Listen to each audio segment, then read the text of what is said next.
તમે કોઈ ગાડીને ધક્કો મારતા તો જોયા છે, પ્લેનને ધક્કો મારતા જોયા છે? જોઈ લો આ આપણા ભારતની દિશા પ્લેનને ધક્કો માર્યો.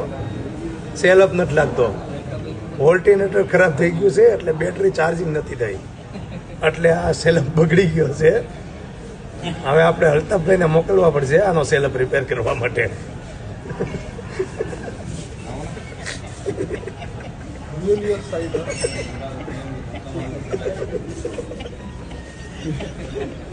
अपने यही कर सकते हैं.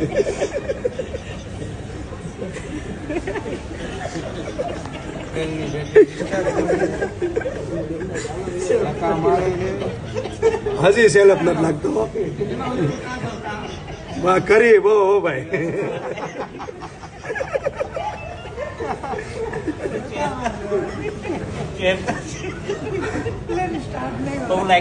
અલ્તાફભાઈ ક્રેન લઈને આવો ની જલ્દી. હજી સ્ટાર્ટ નથી થયો.